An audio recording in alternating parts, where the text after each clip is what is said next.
Sir Rapi Tulfo, sana po matulungan mo kaming mag-ina. Ako po yung OFW na nag-post, naghahanap ng mama ko.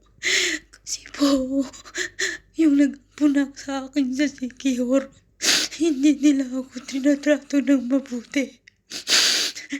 Napilitan akong maghanap ng sa mama ko. At nakita ko siya sa pamamagitan ng pag-post sa Facebook. Pero, kailangan kong tulong mo, Sir Rapi. Kasi baka huli na ang lahat at mamamatay mama ko.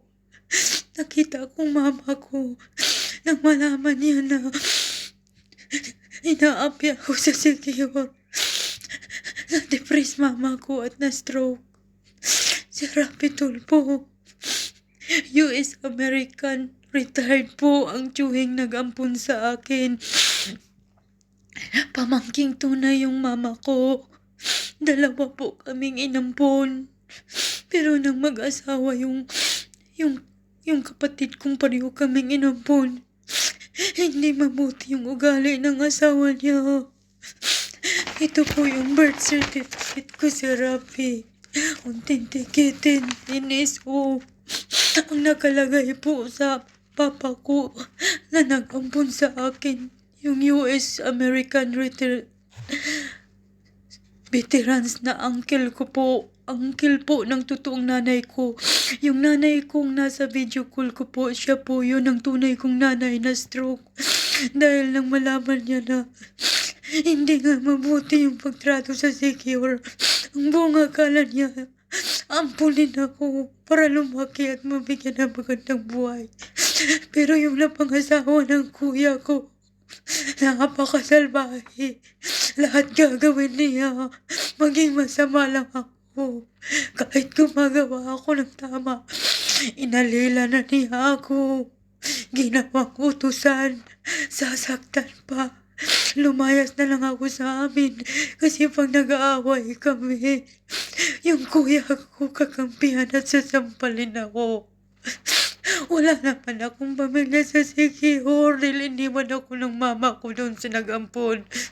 Pero yung nag-ampon sa akin at tiyuhin ko patay na po.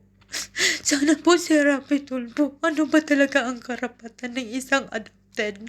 Na legal naman po akong adopted. Na dapat mayroon akong karapatang mamanahin. Hindi sa kanila lahat. Yung kamay ko kulubot na sa katrabaho. Sir Rapi, tulungan niyo po kaming mag-ina. Alam ko pong pinaampon lang ako ng mama ko dahil mahirap lang din siya. Sa buong akala niya na maging maganda ang buhay ko. Pero hindi po. Sir Rapi Tulfo, ano po ba ang karapatan ng isang adopted? May makukuha pa ba talaga ako? Oh, Diyos ko. Mayroon ba talaga akong karapatan? Pareho naman kaming adopted. Bakit ganun? Sila ang nagmamayari na pareho naman kami dalawang adopted. Sana po, Sir Rapi Tulfo, matulungan mo ako bago pa mamatay ang totoong nanay ko. Stroke na po siya. At nang tinawagan ko kanina sa video call, nagisigaw po siya. Natatakot ako na magkaisang araw. Wala na po yung mama ko at hindi ko na ipaglaban yung karapatan ko sa Secure. Maawa po kayo, Sir Rapi Tulfo. Dito ako ngayon sa Oman, OFW. Sana po, matulungan niyo po kaming magmangina na makuha namin yung para sa amin naman na karapatan. Hindi sa kanila lahat. Sobrang api na kami. Maawa po kayo, Sir Rapi. Mama ko po yung nasa video call. Yung totoo kong nanay, nag-post ako sa Facebook. At nakita ko po siya. True share sa Facebook lang din po. May sakit pa ko, Sir Rapi, to kasi tinitiis ko na lang kahit malaki yung bigas mata ko, kabilang mata ko.